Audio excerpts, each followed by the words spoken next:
process. The central purpose of the meeting here today is really to seek a mandate from you on how you'd like to move forwards. So first up, we have some context pieces on the process, noting in part how our priorities are nested within our currently board-endorsed plans. Secondly, our CFO will present her report, which is in your package, which will highlight a variety of items, including process improvements and potential two different timing options for the process itself. And then lastly, at the end, our Deputy CAO will outline some of the options for community input based on the feedback that we have heard, but also reflecting on the different ways in which we've done this over the past 5 years, not just specifically over the last year, or kind of looking at the pre-COVID environment as well. So this,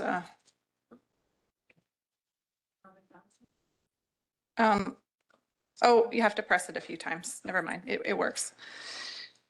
And so I wanted to start off by talking a little bit about regional district roles and responsibilities. And this is all just going right back to the orientation that we had at the beginning of the term, but I think it really is helpful to set the stage. And then we'll get into a little bit more of a conversation about the services that we offer in the CBRD.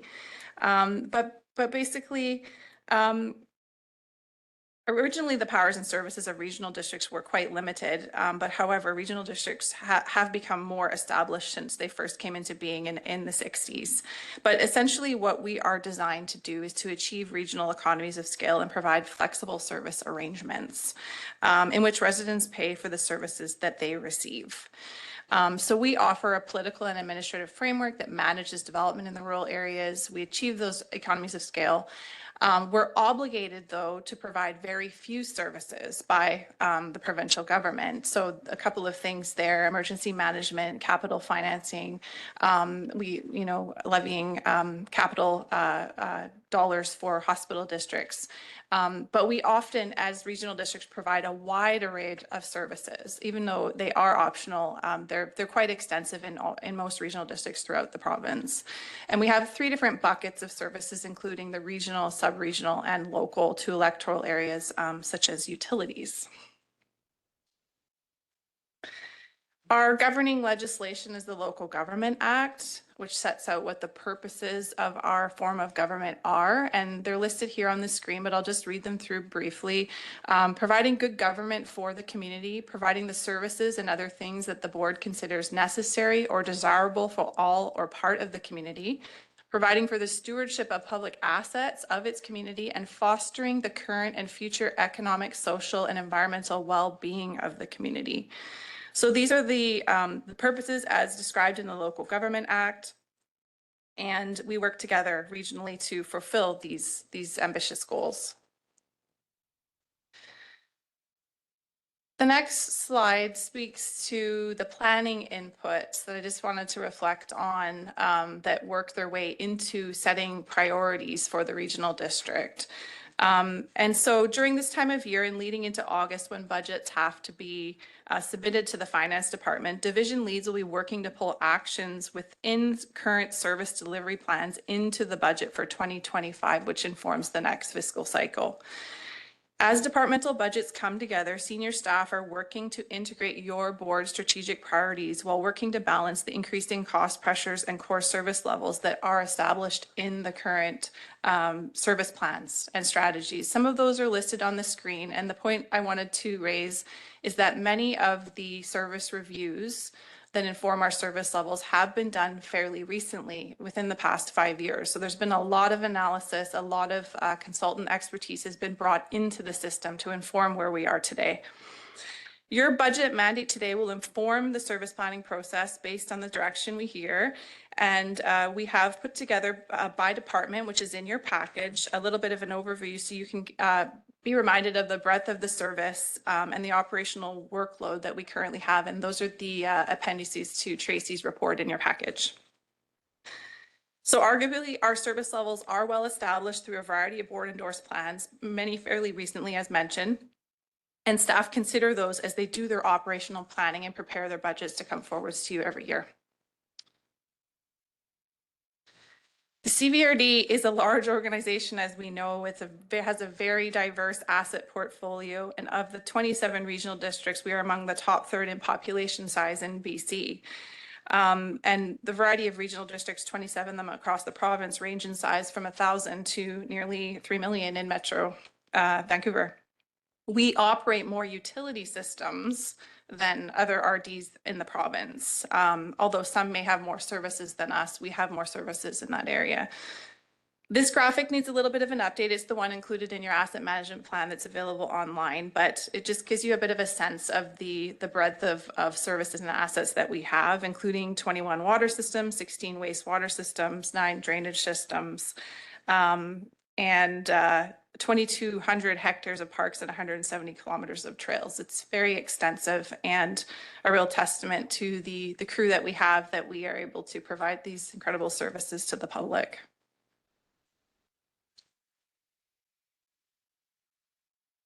This is the last slide, and then Ms. Bowen will come up and go through her report with you.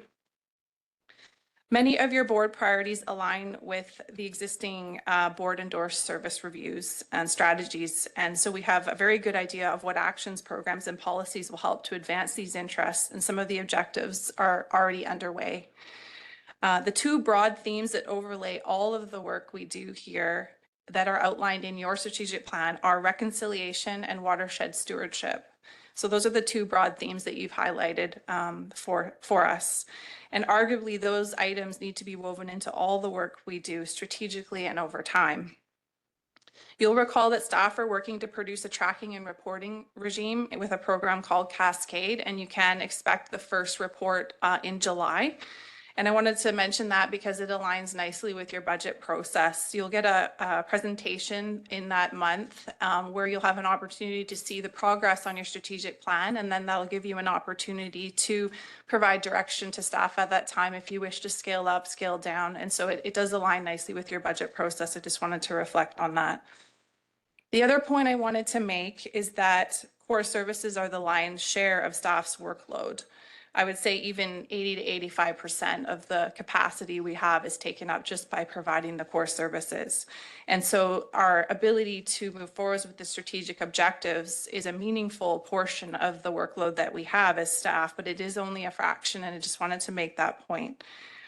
It will be very important as staff to articulate to you if you want to prioritize additional items that we'll need to highlight what other initiatives we may need to alter timelines to, or pause or add additional capacity. And so those are the kinds of things we'll bring forward to help you in providing the direction we anticipate. So with that, I will turn it over to Tracy, and she will go through the next part of the presentation.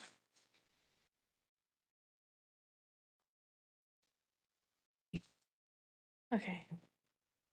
So I got feedback from both the board and from the staff on the budget from 2024. So this is a few of the things that we've come away with, moving away from percentages and keying onto the dollar per 100,000 K and having that. So all of the schedules on the website right now, we will be taking all percentage information off of that so that people aren't focusing on that, because it doesn't relate back to an actual piece of property, where cost per 100,000 is a little bit easier to figure out. And it works nicely with the online rural tax property calculator that people can go on and use. And it's a nice, easy thing to use. We've been asked to look at a adoption date earlier, so like a December adoption date as opposed to February or March. In the last 20 years, we've always done a March. I think there was 4 years where we did not do a March deadline. Not so long of gaps between meetings. So that's what we found this year, just due to staff shortage within finance to be able to keep everything up to date. But there was too long of gaps between one meeting to the next, and then trying to keep everybody up to date on what you already approved and then what was on the next agenda, just to kind of keep things closer together for everybody so that you have more repetition, so that you're not forgetting things in between all the meetings and what you may have already pre-approved. At each of the meetings, we'll do a refresh at the end of the meeting of what you've already approved. And then at the next meeting, we'll also do another refresh before the new stuff, so that you kind of have an idea of what you've already approved, and then move into the stuff that's going to be new for that budget. We're going to make improvements to the CVRD budget website. So we're going to change some of the schedules, remove some of them. We're going to remove the debt. We're going to remove the reserve amounts off of the website as we're going to focus more on where our shortfalls are with regards to reserves as not so much as what our balances are sitting at, but where we're missing money. So like if something is short, that the need actually should be at a minimum and they're not even there, we're going to more focus on that so that we can make sure that we have funding going forward for those. And then we're also going to improve the public engagement and presentations. So Clayton is going to go a little more detail into that, but we've heard back from both staff and board that we need to make some changes in that area to move from the online platform into something else. So that has been taken into consideration in this budget process. So for getting a mandate for today, there are various contractual obligations that need to be met within the CVRD. So these are not only union contracts, but we have contracts with outside suppliers. We have, Parks has contracts. We have a contract with bylaw for animal control. So there's stuff like that that is going to be going up every year. So those are contracts that we have to take into consideration that will affect the requisition amounts. There's big increases coming for IT, anywhere to the 15%. Liability and property insurance, I was talking to MIA, there's anywhere for liability, can see up to 10% increases from this last year to this year. And then property insurance is going up, they figure about 5%. So then that's going to affect everybody's budget for property and utilities. So like gas and hydro, and that is around a 5% increase for Fortis Gas and for hydro. So then those will come into factor into people's budgets as well. I'm recommending that we exclude the following. We exclude the library and transit from the budget mandate, just because those are two that are right out of control. We don't have much control on those at all. And then last year's, like we said, we originally came in May of last year to ask for a mandate for 2024's budget of a 6%. After looking like taking the 16%, taking out the regional rec and everything, we were at, and the supplementals, we were at a 7.37. So we weren't high off of the 6 that we originally asked for, but we were given a mandate of 3.5. So that was below what we were actually asking for with regards to CPI increases, contractual requirements and stuff that were happening. So we came quite close, and also 92% of the functions did meet the mandate last year. There was only a handful that were over, and we did have cases for those.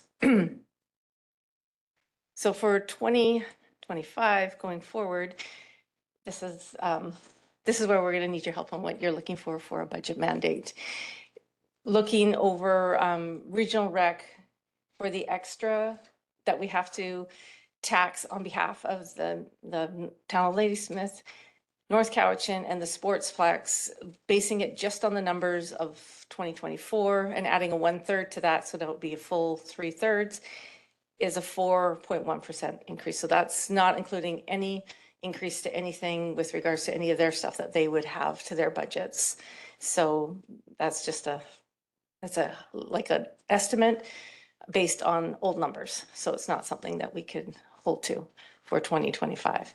But just to look that you're already at that as an increase into the 2025 budget because of regional recreation. So like I said, we're giving you two options within your package of the two budget calendars. One is being an adoption in December. One, this actually should say February. The pros of doing that is we can do procurement efficiency. So we can get the budget done and adopted, and we can get out to market faster so that departments can start getting their stuff and not have to come back to the board in the middle of you trying to approve a budget, asking to amend it already so that they could go out to market. There's also product enhance and the ability for departments to start their annual work plans, and then better spacing between having the budget finished and then us going into year end in the finance division, so we can have the separation of the two. We know that one's done, and then we have the focus on one, focus into the other. The cons are, though, your budget meetings will be very tight and very back to back, and staff will be working to get everything done so that we can be done in December.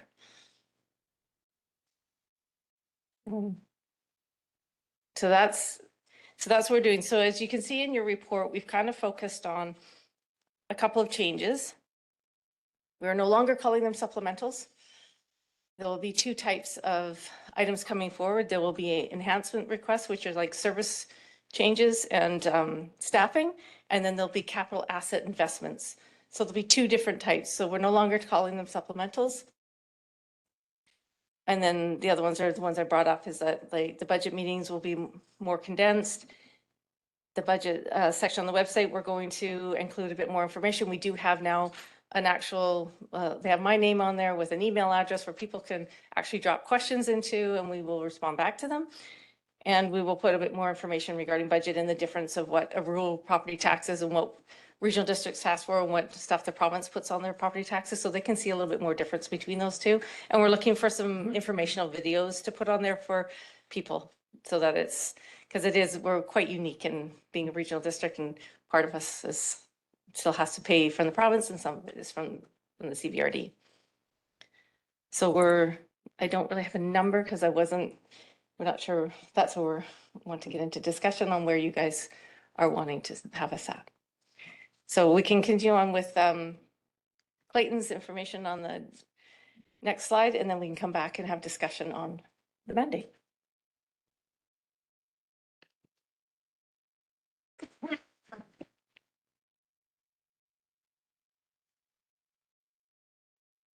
All right. Good morning. So what, I just want to make sure I have the right slides here. Yes, correct. So what our communication and engagement department did do is they did provide a bit of a summary, very, very high level summary of what the last number of years have been like. So I'll just quickly review this. Basically, we have had over the last number of years, last 5 years, not a great participation rate from the residents over the last number of years. And so the manager of communication and engagement has looked at both the videos that have occurred and the number of views, and it certainly has not been a large volume.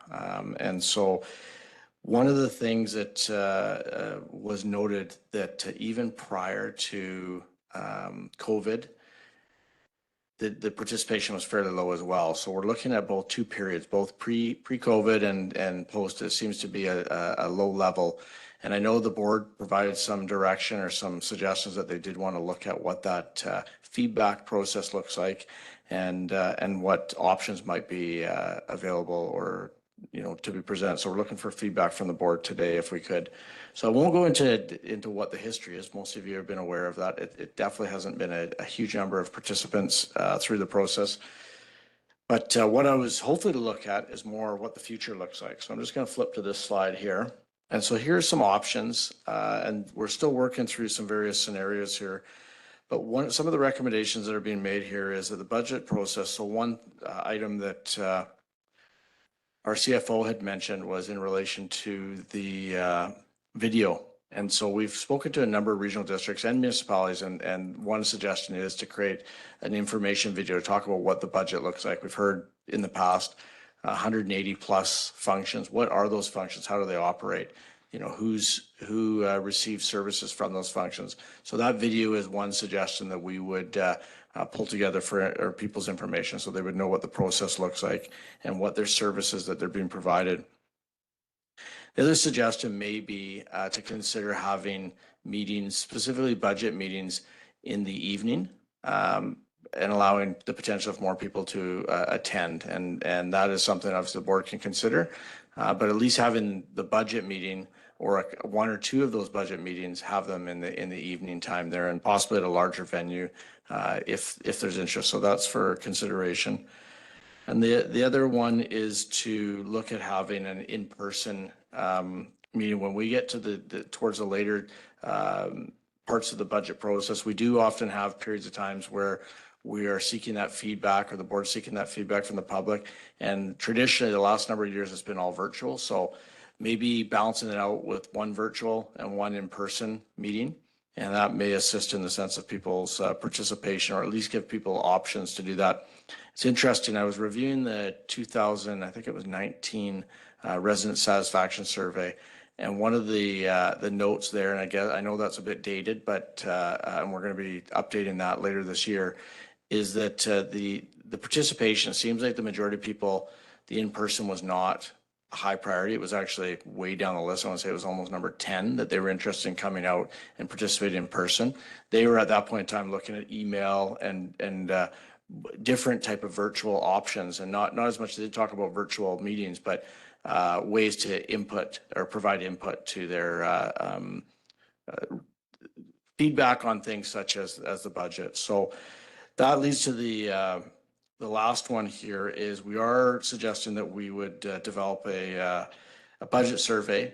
We'll put this out in June of this year, and it probably be out for about 3 weeks. And the main focus of this is seeking feedback from the community to find out exactly how they want to be communicated to through the budget process, and likely confirming some of these suggestions here. Do they want to see it in person?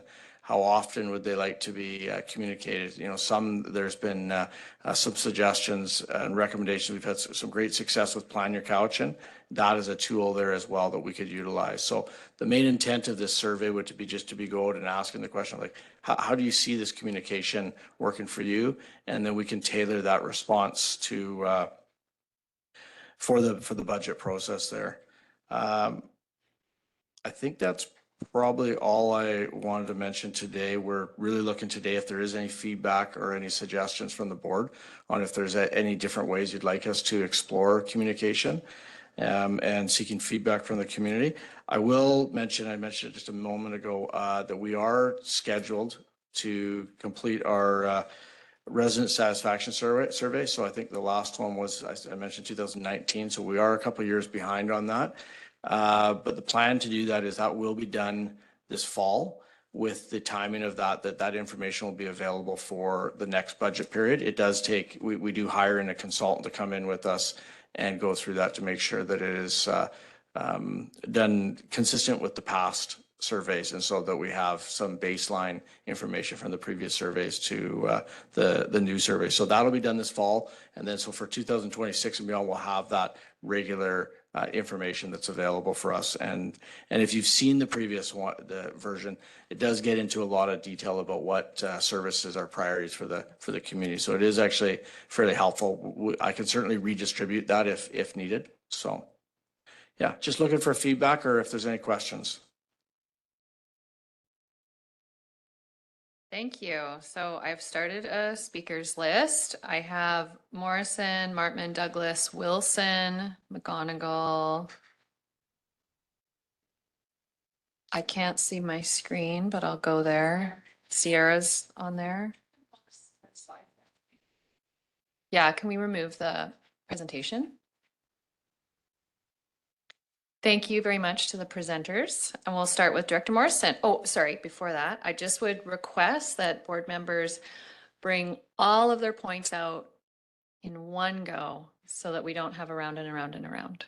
So take your time, put all your thoughts out there. Thank you. Chair's mind reader. So this is my 16th, I believe, might be 17th, so take it for what it is. As to early December adoption versus March or whenever we're February, if we are indeed looking to, you know, deliver core and perhaps scale back on capital projects, I know one of the major initiatives or causes for going to early adoption was the benefit of being able to go to tender on capital projects early. And if we're not going to be engaging in a whole bunch of capital projects, then the need for going early is, you know, not quite as high. I often talk when people ask me what my political views are, I say that I'm a social democrat, but I'm fiscally conservative, and you know, they're almost diametrically opposed concepts, but we try and deliver as much as we can to make the lives of our residents a little bit better. And then we have the fiscal reality that we're in today, and it's pretty tight. And you know, I know staff for as long as I've been here. You know, there's no fat, there's no extra to be cutting. It's pretty close to the number to operate at core that they deliver us each year. So I'm going to suggest that we have that wonderful corporate strategic plan, and I think that we have to decide whether we're going to try and reduce the tax impact to our taxpayers, or whether we want to continue to pursue the lion's share of what's in that corporate strategic plan. And I know staff will do their best to work within their means, but I think that it's going to be a challenge to stick to some of our highest ideals and deliver the services that the community expects within a reasonable budget increase. So I'm going to suggest that first off,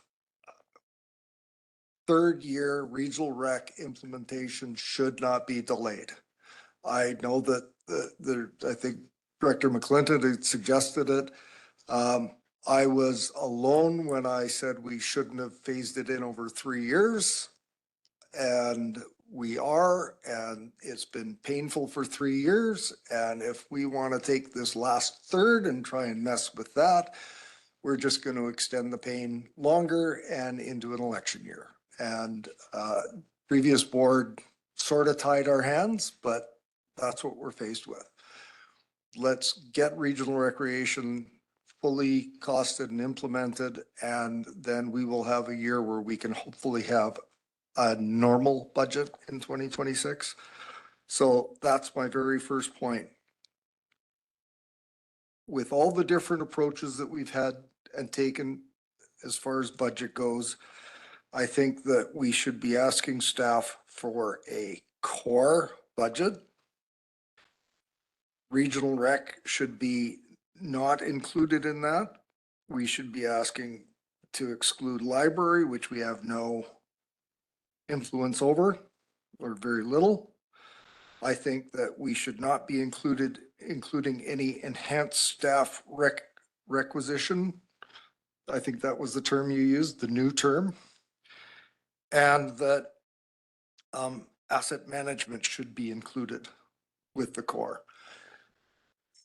Asset management is a responsibility that was shirked by boards and councils for decades, and it's come home to roost. And I think we have to be responsible and include that in whatever the number will end up being. And lastly, I agree, if we're going to have an in-person meeting, it should be in the evenings.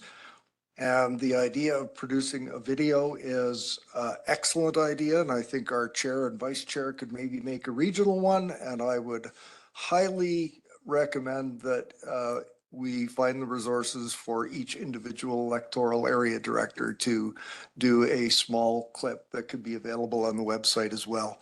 I think our community members want to not only hear from us, but maybe see us. I'll stop there. Thank you, Chair. Thank you. I have Director Martman. So I'm not sure if statements or questions come first, but I'll just, I think Director Morrison has covered a lot of the bases that I would, but I would like to still discuss regional recreation.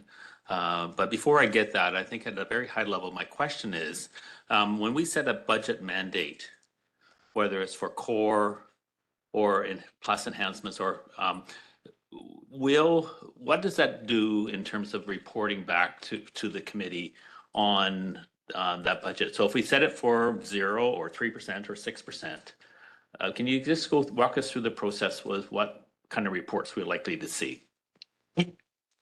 Through the chair to Director Martman. So we would do the same thing as what we did, similar to 2024's budget, is we bring them in groups. So like all parks ones together, all the fire halls were all together, all of those together, and then have business cases again of the ones that wouldn't be able to meet and to why. So we might tweak those business cases a little bit better than what we did previous years. I looked through to see what we've had in the past.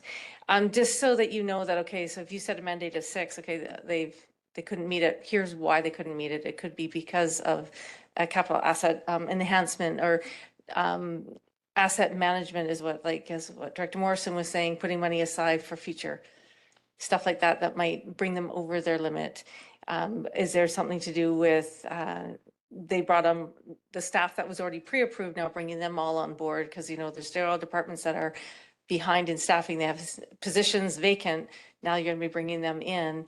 There might be something that might affect that, but we would bring back business cases similar to what we did this year and still do electoral area services, have all of those ones still separate from the ones that are regional, still have the 2 meetings that way, and then bring you all of the budgets and what everybody is at. And so did staff, maybe I've missed it, but did staff come forward with a recommendation on a percentage for core? Through the chair to Director Martman, we did not do that this year. We not, it's only been in the last couple of years where we've actually brought a percentage to the board to say that this is what the staff is looking for. Previous to that, it's been, we brought this kind of the similar report and talking to the board on what they were looking for as a mandate. More? I feel like I'm hogging the mic here. So thank you for the process, and I hope we will come to a number for you today. I'm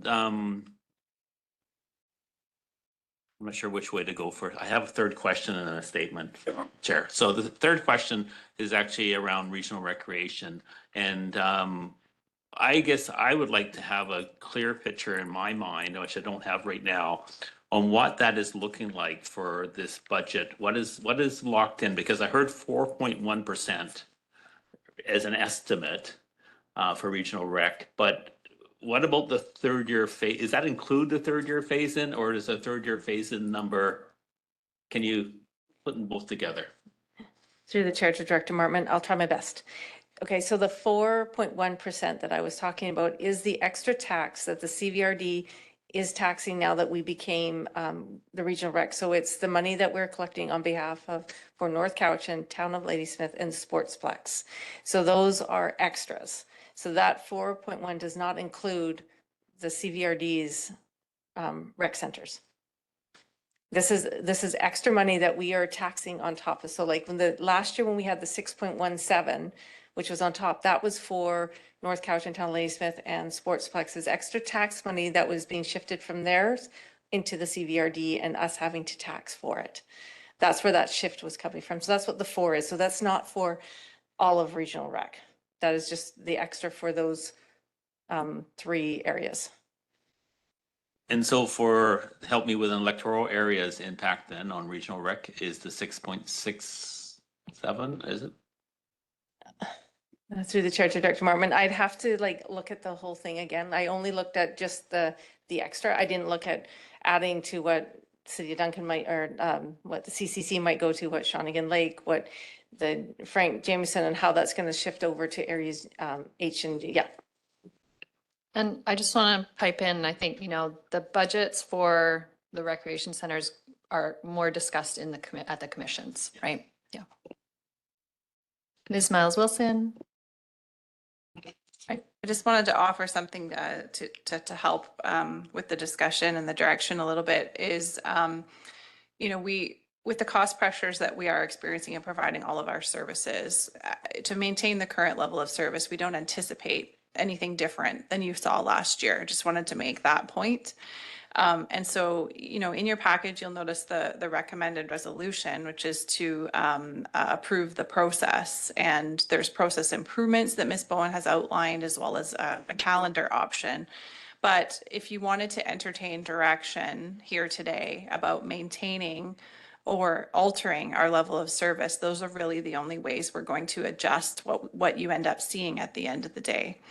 And so it's kind of what sits right with you. And I guess I'll leave you with a question, is there something about the budget as you know it that doesn't sit right with you? We would like that direction here today so that we can go away and do analysis to bring something back that would meet your expectations. Thanks. Director Martman, do you want to make your statement? Yes, I do. Feel complete? I will, thank you. I think so my statement would be, you know, I appreciate the options for the budget calendar. And I would want to lean towards whatever option provides best data for decision making. So from my perspective, so I'm not sure if that's the earlier one or later one. If there's a trade-off and they say it's equal, I would go with the earlier one. And then I think around public meetings, this is something that it's very difficult to weigh in on because of the lack of information about what really the public is trying to get from us at what time. And I think we're struggling around that. And I would look to staff to say, how do we do better? I think you've got some ideas, but I think this community engagement piece, I think is really important. I would almost want to go out and say, if you surveyed the public and said, what do you want of the 180 things?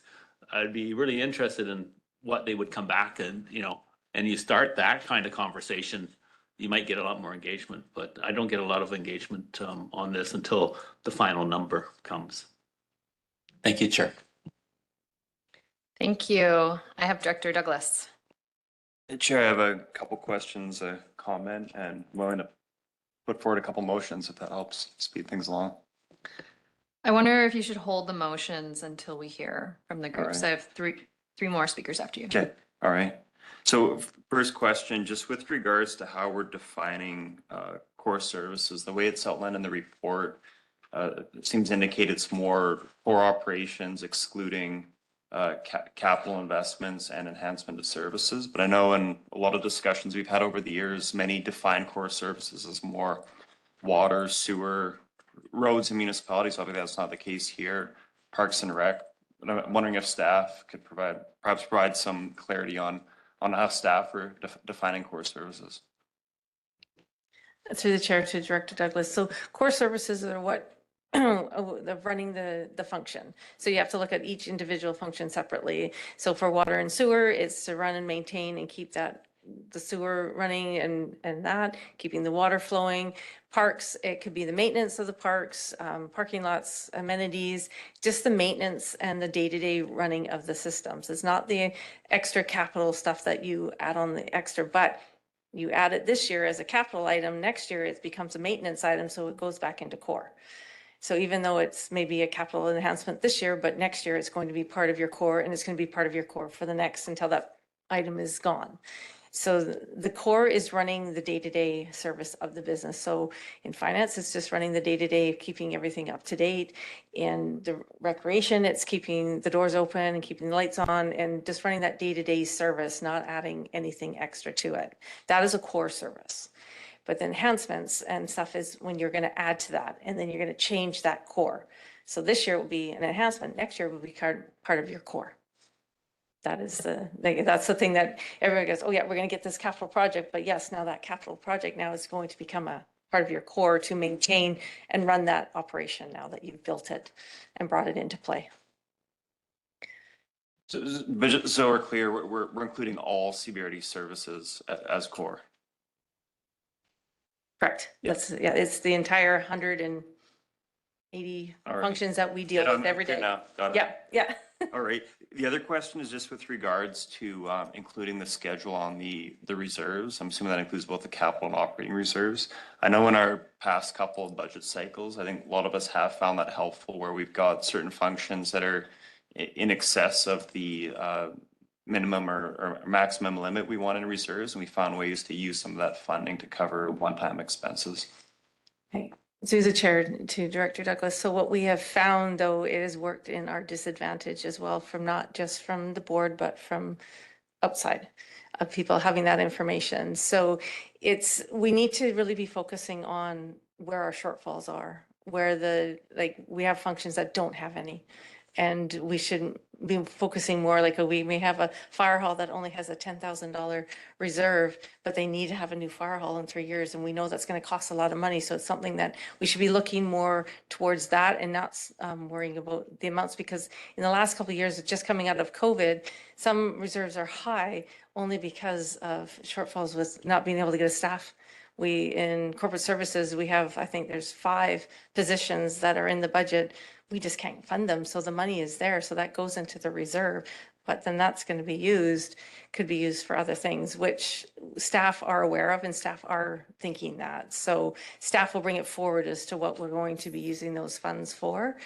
And then, but then they're always a year behind. That's the thing. We're still not even finished getting the 2024 numbers in to get ready for the budget. We haven't even finished and closed off 2023. So you're never with the correct amounts. So you're always working a year or so behind, but when we already know what we're committed to. So it's like, it's not an exact number, and it's hard for staff and especially for finance to try and keep that up for you guys. It's an extra burden in the finance department to keep it up to date. The comment was, my comment is with regards to how we're presenting the increase. I know there's concern about focusing on the percentage increase, in part because it differs so much from one jurisdiction to another, one electoral area to another, or one municipality to another. I can see the advantages of the cost per 100,000 of investment. I think that for me, and I know hearing from a lot of residents as well, the one that many of us have found most helpful is the tax burden per average home, and then the dollar increase per average home as well. And I know we have traditionally included that in the schedules, but that's one that I would like to see highlighted. And I know many residents appreciate that and gives them a better sense of what they're dealing with in terms of an increase in its impact on their household. Yeah, through the chair to Director Douglas. So that schedules D&E, which, yeah, those ones have a lot. And I've been looking at other regional districts, and some of them put up the Schedule E, but then also at the bottom, they'll have those other services that they might be involved in and do them a cost per 100,000 as well. So that I've been looking at different websites to get a little bit different information to get more of that impact of the cost per 100,000 for a client, because that is what people are looking at. The percentage, 16% doesn't equate right away, because people will look at their tax notice. They'll come to me and they'll say, okay, now I'm going to pay 16% again on top of that. And it's not really that. So that's where I try to help them walk through the calculator online, explain some things to them. So I thought if we could have a bit more of that information there. And that's why, yeah, we want to emphasize more of those schedules and get away from those percentages. So people understand that number better than they understand a percentage. They are able to take their value, times it by that, and then they can know right away what their tax is going to be. You're good? Okay, so I've got Director Wilson, McGonigal, Acton, McClinton, and then I'll loop back to Director Douglas for motions. Thank you, Chair. Statement. It says here in the regional district roles and responsibilities, helps to achieve regional economies of scale and provides flexible service arrangements. And I think the key words there, regional economies of scale and a flexible service. But, you know, I'm going to use the word perception over and over again. It sometimes seems that it's almost inflexible, regardless of what we say, what we do. Nothing seems to change. And this goes back to the public engagement. And no great participation, because again, the perception that I've seen from the public is, why bother? What's the point? Because nothing seems to change and nothing we say is going to make any difference. And that's a bad attitude to have to deal with. And I have to deal with it quite often. Why do we bother? And it is a difficult one to deal with. Enhancements. This is a good point which has come up, and I'm glad you brought this up. The enhancement in year 1 as an addition then becomes maintenance in year 2, 3, 4, etc., and becomes part of core. So any enhancements, any additions now are adding to, for want of a better word, the burden. And let's go through my bits of paper here. Regional recreation. And these are numbers that I've got from the CVRD website. In 2024, 17 million of the overall 59 million that was in requisition. That's 26%, almost 27% of the overall requisition of our CVRD requisitions. 2025, it's forecast to go to 22 million, which then will bring it up to probably 30% of the requisition that we're dealing with. And much as I appreciate that this has been going on for a long, long time,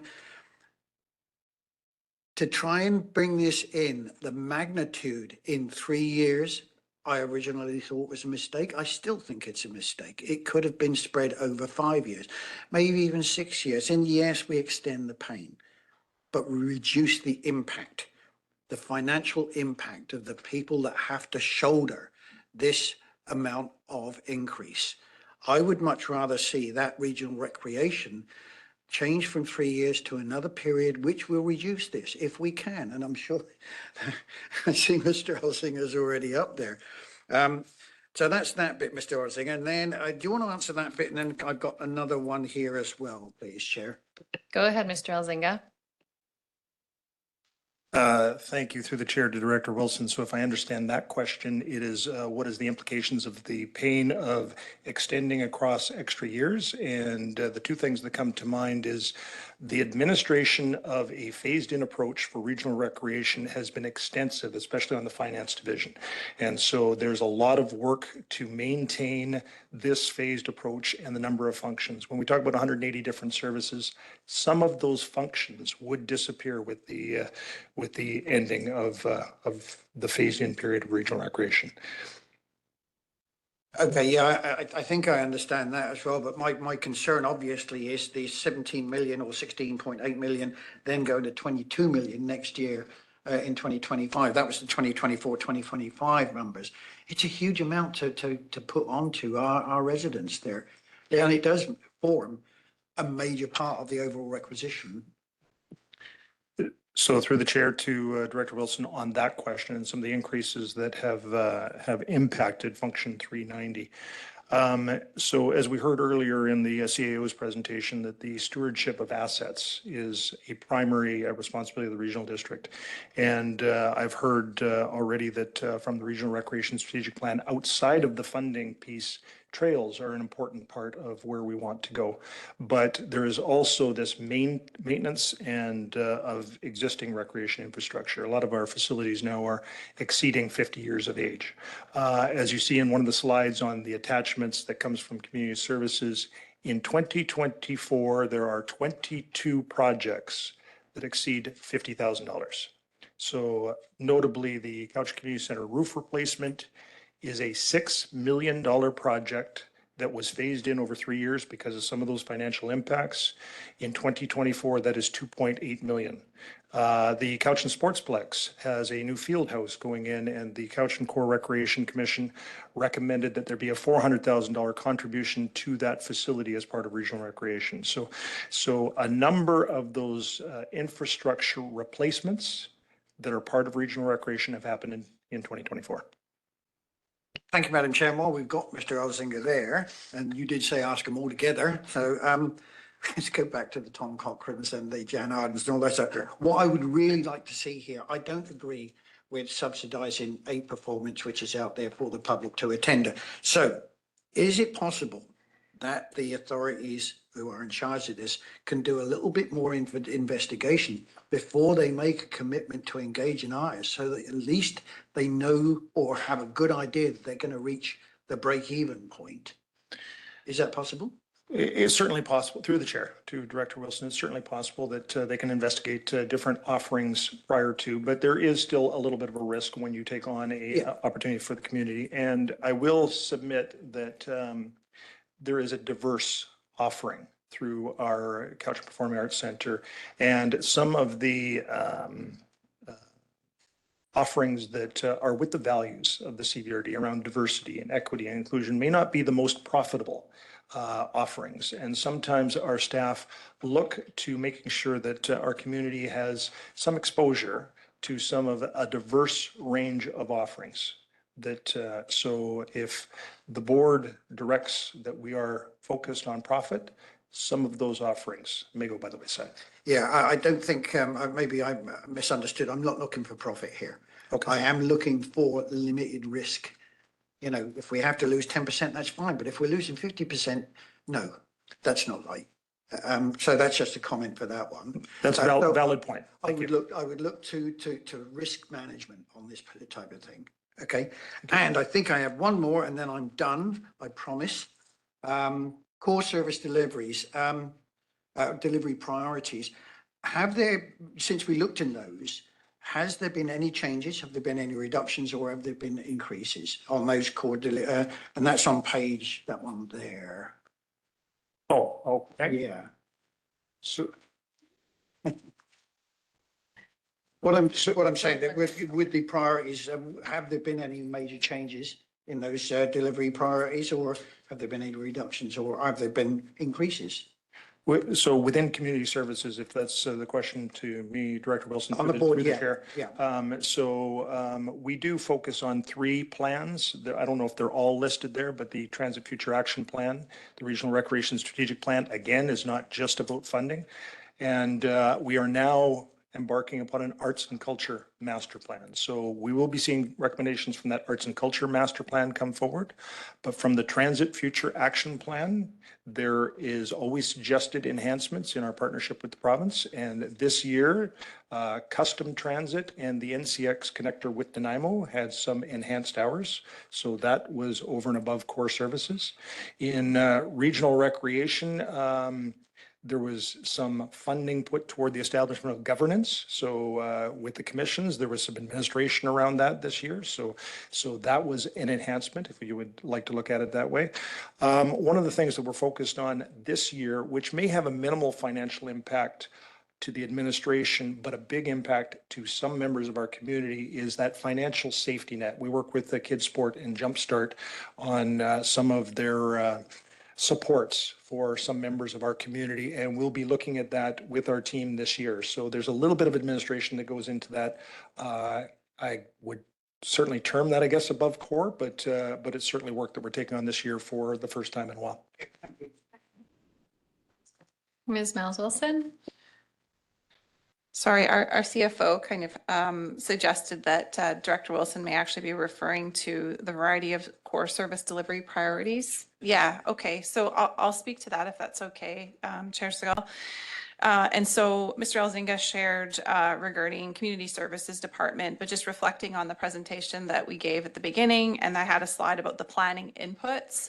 So to respond to your question, the variety of plans and service reviews that are listed there, and this is just some. There are many more that have been done over the number of years here at the CVRD.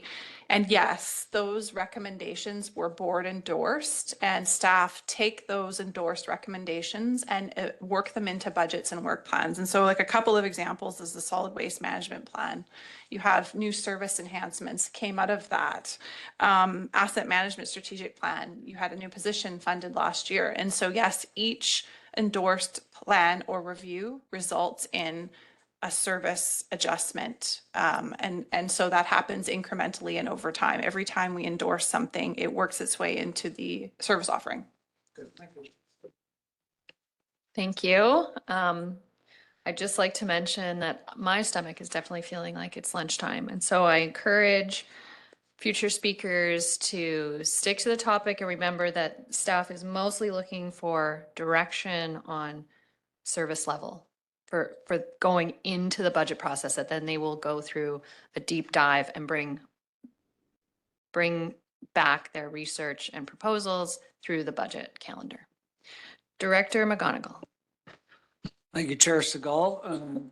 Thank you for the presentation. It seems like we've gone from one cycle of budget right into another, which is quite typical in this process, having 180 functions to deal with.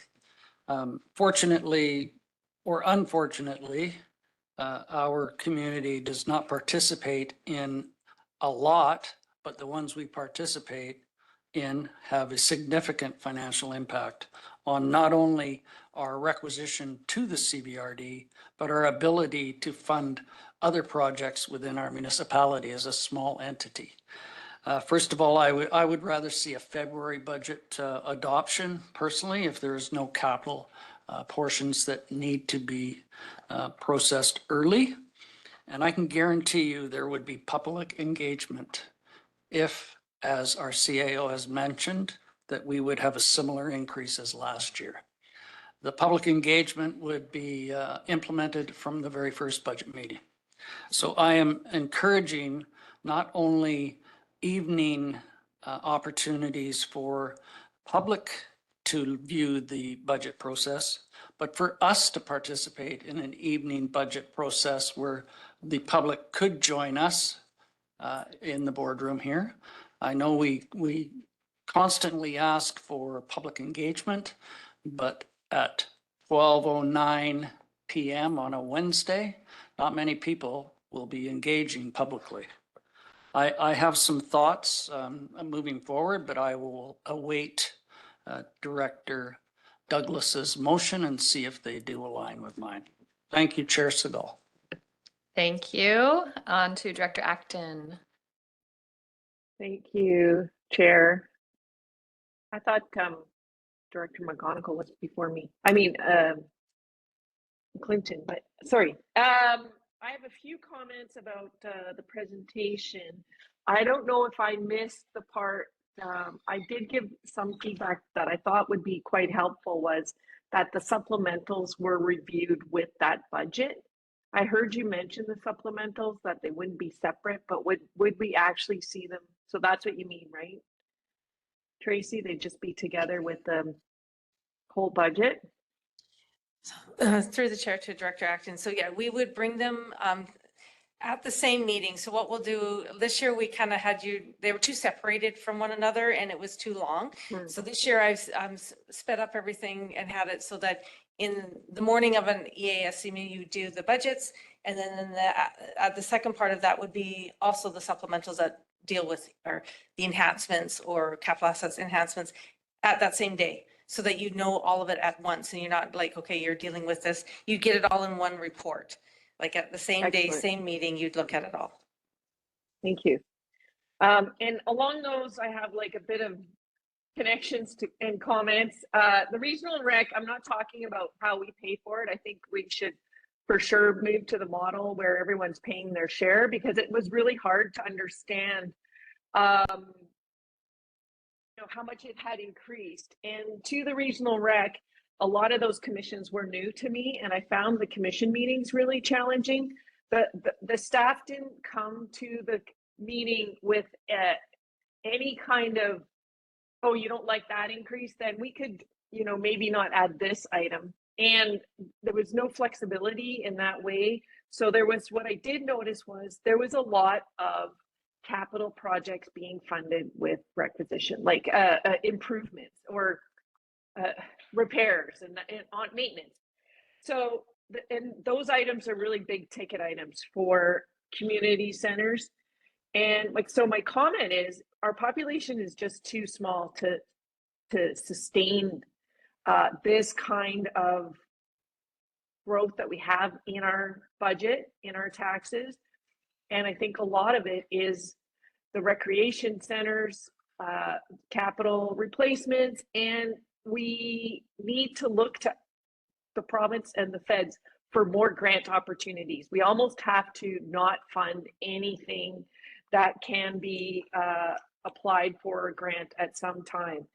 So to really plan around those, I don't, maybe with a specific grant person, I don't know, because the grant writing always seems to be on the side of a desk, and then there's less and less being awarded. So we really need to make sure that we get those. Like I said, I don't think we have the population. And what I would like to see is, actually, my other comment is on the engagement. I think it's a waste of time to try and get people to come to our budget meetings, and no, people don't care. They don't care until they hear at the end what the increase is, and that's when they cared, and it was too late. So I think we should reverse it, go to people and say, okay, we can just continue as usual with our service, and I totally believe every service is important at the regional district. The community wants them all. We want parks, everything, but maybe we, have some kind of question to them.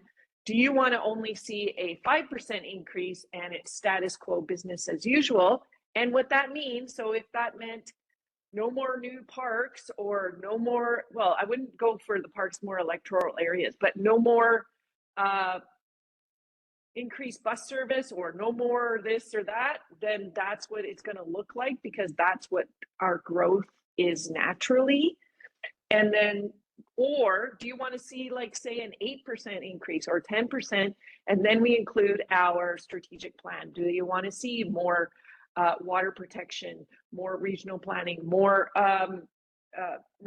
relationship building with First Nations, and then people can say, yeah, that's what I want. Then I want my property tax to be X, because we're not going to get people out. Like, no matter, the people who are following along and who understand are already following along.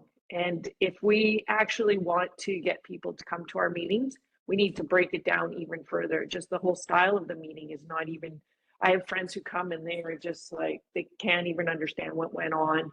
And it's a whole nother world. So it's not inviting, and you know, that's just a whole nother topic.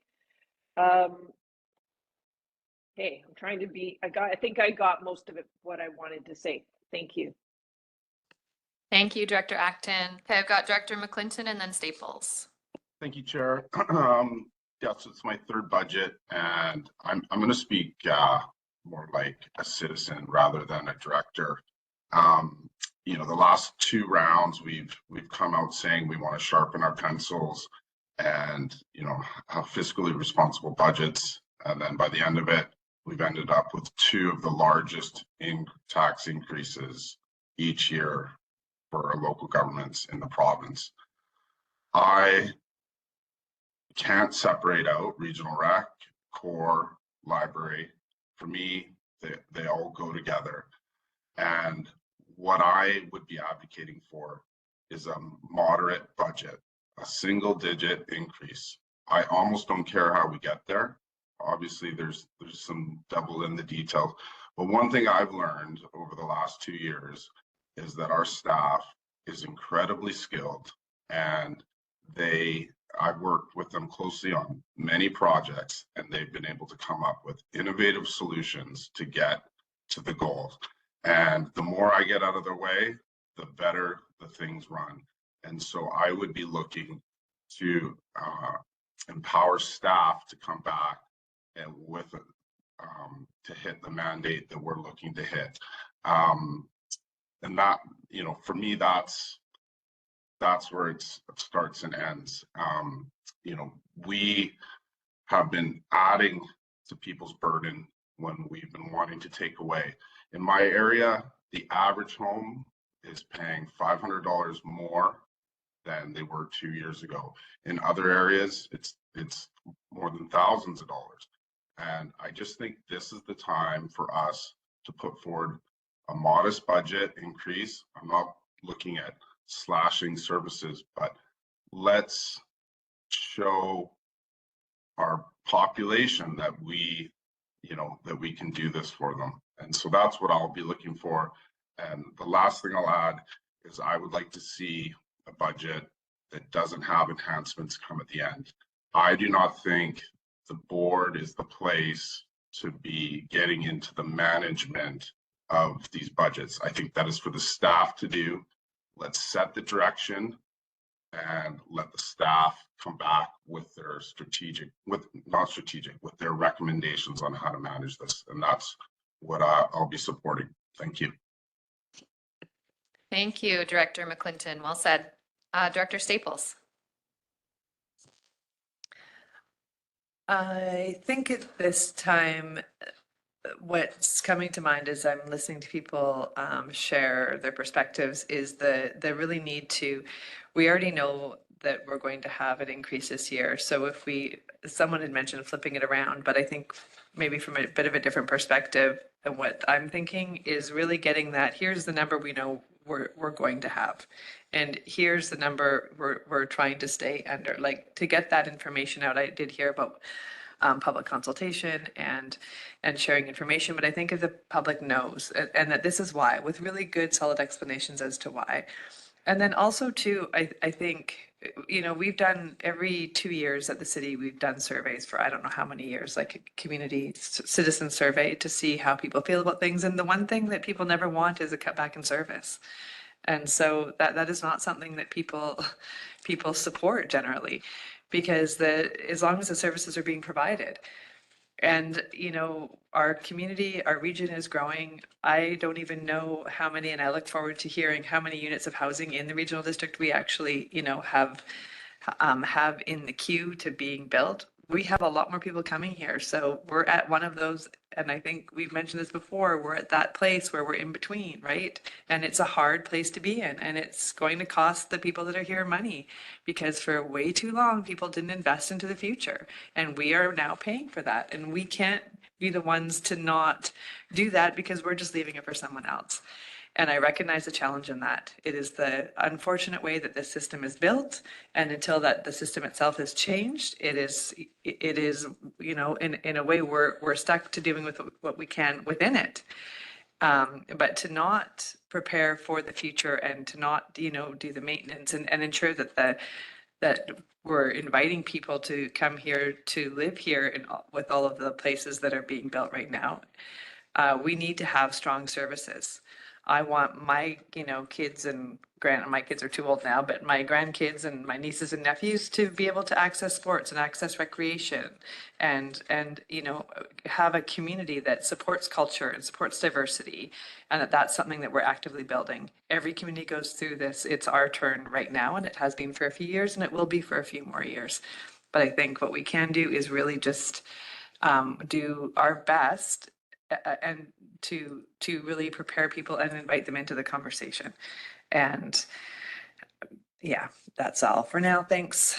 And thanks, Steph, for bringing this to us early to start these discussions a minute after we finished last year's budget.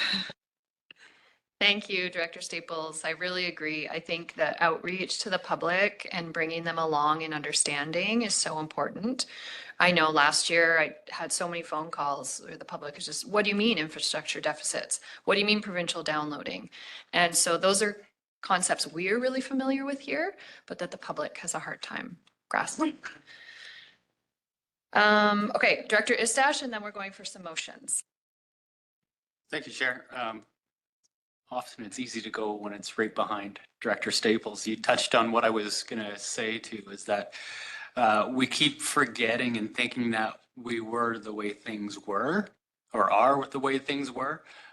We are in unprecedented growth. This is what I went through from the community I moved from, where I was on council there, whereas we sat for 7 years at 0% vacancy, and there was unprecedented demand on growth and investment in the community. And unfortunately, for the new people that aren't here yet, the existing residents kind of have to foot that bill. So we have to increase the taxes to increase our infrastructure and our building and our staff to meet those demands.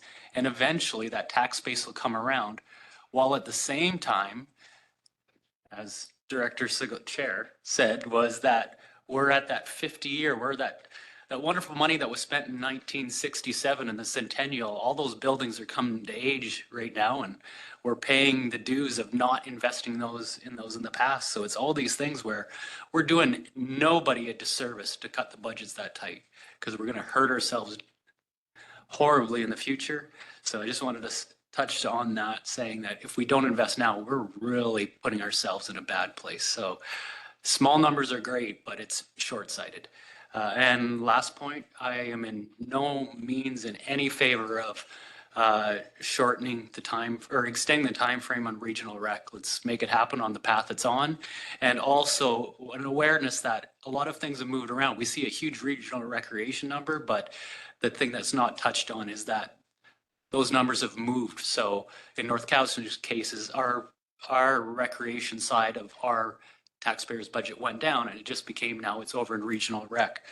But as well as the fellow directors that sit with me on the North Commission meeting there, I brought it up at our last meeting saying, and I had a sidebar with Mr. Elzinga, was that we really need to be aware and hold those budgets tight there, because as it rolled out, I really wasn't thinking in the big picture last year, where it was a rush to get those new municipal budgets in there and incorporated, that the impact it would have on increasing costs, and then thinking that I was shifting money, but then knowing it at my municipal board, and this is mostly for our municipal directors, is knowing that we thought our taxes went down, but we just backfilled them on the recreation side to keep our taxes there. So in the end, it did end up costing me a bit more. So us on the regional recreation committees have to really do our hard work on the budget there, so that this table has an easier job.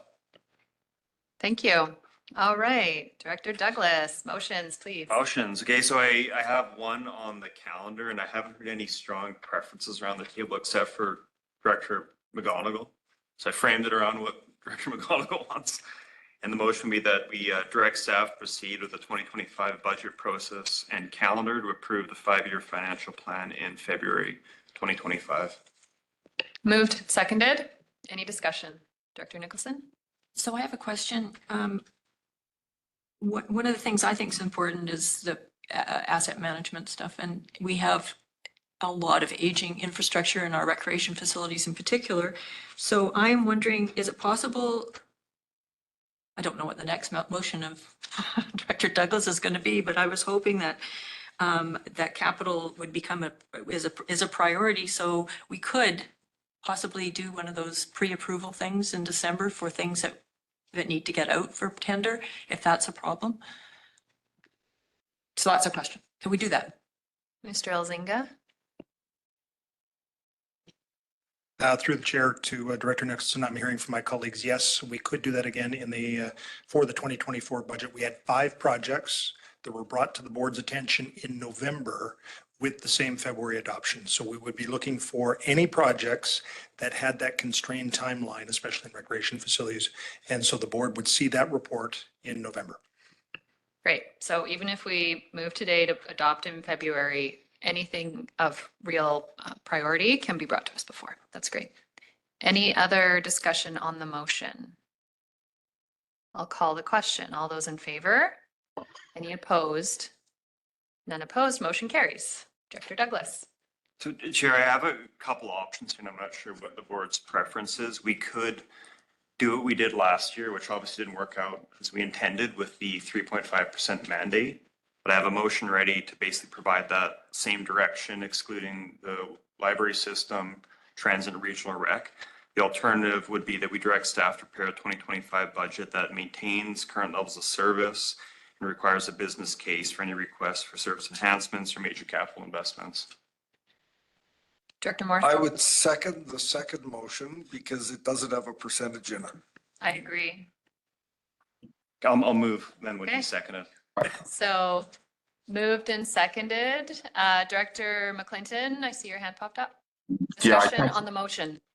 Yeah, I can't support that. I mean, we're going to be ending up, the percentages are going to get out and we're going to be ending up in the double-digit percentages again. I mean, I need to have a better understanding of where we're going to be landing on overall increases. I can't support that motion. Director Martman. Yeah, just a question through the staff on that motion, because I thought they wanted a percentage out of this meeting as a mandate. Okay, maybe clarify then what this motion means to you and what you would be coming back for reports. Through the chair to Director Martman. So we would, staff would keep the same level. So what it is they're going to keep the same level of service, not change any of the service. There will be increases due to contractual obligations that we have. So union contracts, wage stuff like that will go up. There's certain ones that are CPI, that some of our contribution agreements have CPI embedded in them. So we have to follow those. And so that would, based on what the CPI is right now, that was what the budgets will be based on. So there will be a percentage increase on those. But so when we bring them to the board, so if we would bring all the budgets to the board to say that this is what we're looking at, we'd have to figure out, because then we're talking about extra, like separate budget for enhancements or assets. So then those will be separate, which we've always kind of brought them separate anyways, but we'll definitely make sure that they are very defined at the meetings as being a separate item to your budget. But the budgets would come as, because we're trying to stay away from the percentage to the public, that you'd be more just bringing what was over from last year. Yeah, it's going to be we could have business cases and stuff, but that's more work. That is a lot of work for staff to do business cases. Right, and that's where the question is, at what point would we see, with this type of motion, at what point would we see a business case? And when wouldn't we see a business case on a function?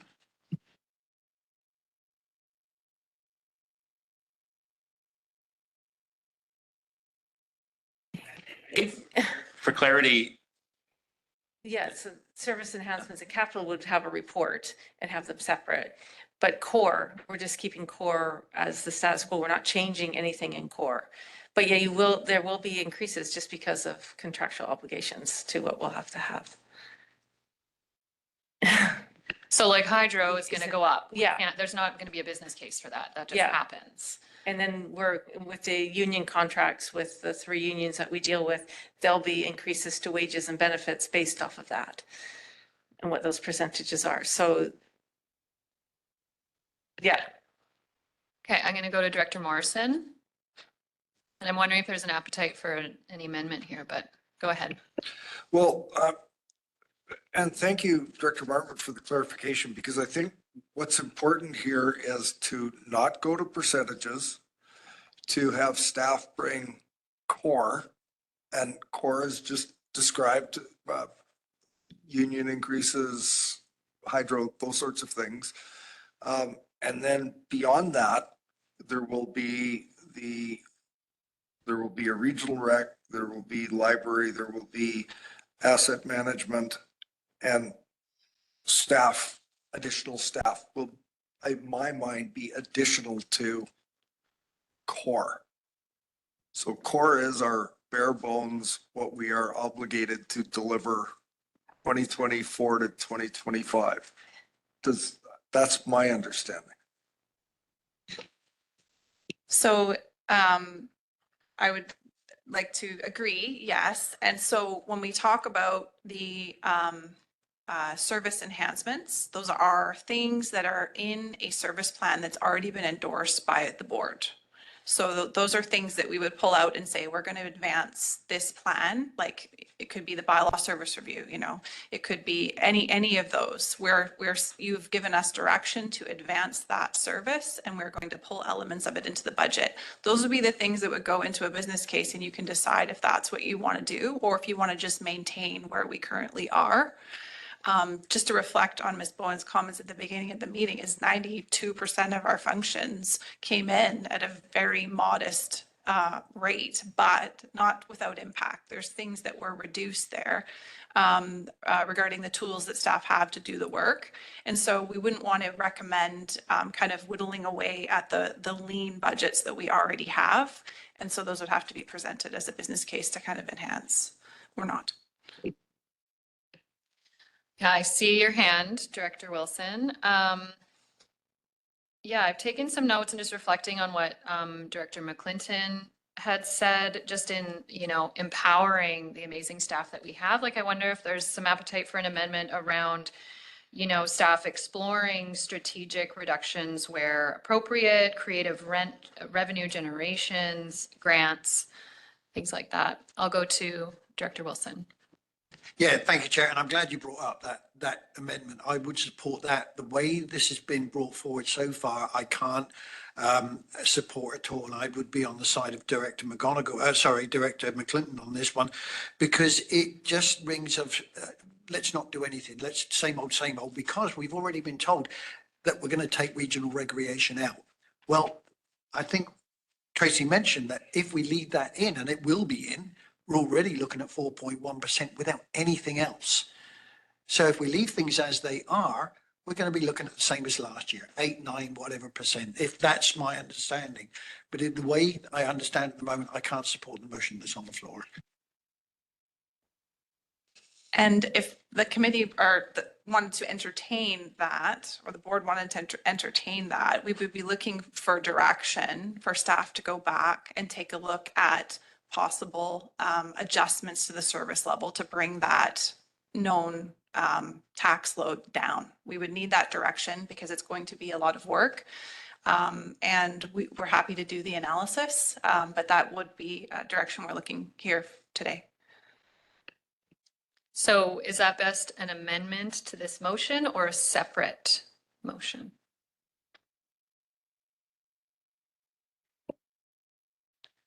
If I may, I think that the intent of the current motion on the floor is to maintain current levels of service. And so an amendment to reduce that is probably not appropriate. So what about to provide the options in the budget process? You could certainly add that to it, or it could be a separate motion in and of itself as well. I've got Director Nicholson. Uh-huh. Yeah, Director Douglas, go ahead. Speak to the motion. I don't want the motion to provide confusing direction of staff, but could we say something to the effect of prepare a budget that generally maintains levels of core services, but explores opportunities for cost efficiencies? So is that an amendment or what? Sounds like the Procedurally. amendment explores the opportunities for Cost efficiencies and requires a business case for any request for service enhancements or major capital investments. Okay, so that amendment has been moved and seconded. Discussion on the amendment. Director McClinton, go ahead. Thank you, Chair. That's a little better for sure. You know, this motion's still putting us on a crash course to double requisitions in a 3-year period, or darn near close. I would also, I think I will be supporting it. I would also, I guess, ask the question, perhaps this could come after the motion. Can we explore capping regional rec, even if it's a reduction by a percentage or something for the committees? Is there something that can be done there? That will inform my decision on this motion. Mr. Elzinga is approaching the podium. Thank you, Chair, through to Director McClinton. So I'm going to Let's just suggest call a point of order. I believe the suggestion is beyond the scope of the resolution on the floor, and the amendment on the floor. I think Yeah, alternative or after the fact, perhaps. you can bring that up after Director McClinton. So any more discussion on the amendment? Is everyone clear on the amendment? Shall we read that out again? Yes, please. Yeah. So the amended motion would be direct staff to prepare a 2025 budget that generally maintains current levels of core services, but explores opportunities for cost efficiencies and requires a business case for any request for service enhancements or major capital investments. So procedurally, do we need to vote on the amendment first? on the amendment, Yeah, okay, which is to look at efficiencies and to bring forward business cases for any enhancements. okay. Call the question, all in favor? Any opposed? One opposed. Director Martman. Motion carries. So now the motion as amended, any discussion? Seeing none, I'll call the question, all in favor? Any opposed? Director Martman opposed, Director McClinton opposed, Director Wilson opposed. Motion carries. Director Douglas, any more motions? I think that's about it for me. Anything else from the board? Director McClinton. Thank you, Chair. You know, and forgive me, I am, you know, don't put forward many motions. I feel like this has been pretty quickly. I'm trying to get at the thrust of what I think we're hearing from many people in our communities, and how do we get a budget that doesn't significantly impact the tax base. So anyways, the only other thing that I see that's on the table that we can possibly explore is regional rec. And I just look to Mr. Elzinga. Is there anything that we can do there to give direction to, excuse me, the committees that, you know, are provide us with suggestions around budget? Go ahead, Mr. Elzinga. Thank you, Chair. Through to Director McClinton. So what I understand from the previous motion was that the core services would be maintained, but service enhancements and capital asset investments would be brought as business cases And Director McClinton, those will be brought to the commissions for their review. So I think both would apply within the regional recreation frame. There would be a number of capital asset investments that the commissions would debate. But also, as I may have mentioned earlier, the Regional Recreation Strategic Plan really had a 2025 milestone where we would be looking at potential public engagement on the next set of services. And so those sort of discussions would also be brought to the commission, but as service enhancements, and the commission at that point could approve any sort of budget related to that. Follow up if I may. Yep, go ahead. And so Ms. Bowen mentioned that 4.1%, but this is from Mr. Elzinga. But can you clarify, is it 4.1% or what can we expect that regional rec number to be this year? Through the chair to Director McClinton, my estimate would be that core services would be above the 4.1% because of issues like utility increases, supply, union contracts. So depending on what those particular expenses would be, that would influence the core part of the budget. And then on top of that would be any discussion on service enhancements or capital asset investment. I don't have that number at this time. Thank you. And just to remember, there was the wording in that motion that says explore cost efficiencies. Is that correct? Explore those opportunities. Don't forget those. Okay, Mr. Robbins, where do we go from here?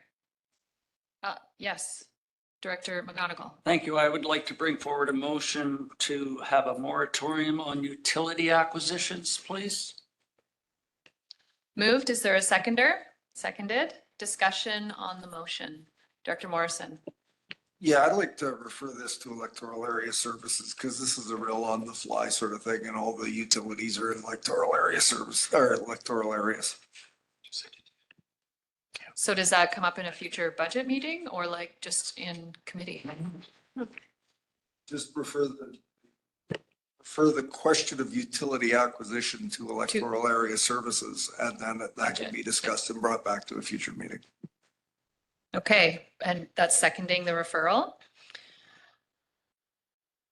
We don't discuss referrals. Call the question. All those in favor? Any opposed? Motion, Director Acton opposed. Motion carries. Any more motions? Looking to the board. Okay, now Mr. Robbins, where do we go from here? An adjournment.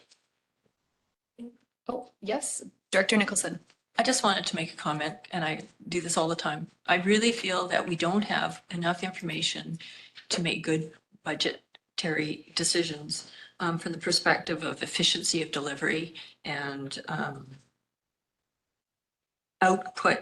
impact outcomes type of information. And I am particularly concerned about the Parks and Trails investments that we make, which I think are really important. I think we really need a program review for that whole investment area. And I would make a motion that we have funding in the budget for that. If I know we've got some sort of a review on happening now, but I'm not even convinced that we'll get the information in good time for next budget cycle. So not quite sure where to take this now. Okay, so a motion has been made. Is there a seconder?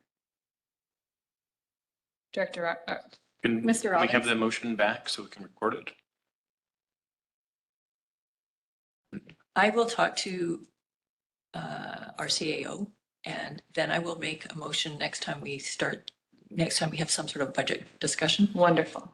Because I really think this is important. We don't have good information to make these kind of decisions. Great, thank you. Yeah, it will be good to have a more fulsome discussion about that, because I think I also heard every time we have a review and recommendations and adopted, things cost more money. So I'd love to discuss that further at a future meeting. Moved. Do I have a seconder? Seconded. All those in favor? Any opposed? We are adjourned. Thank you very much, everyone.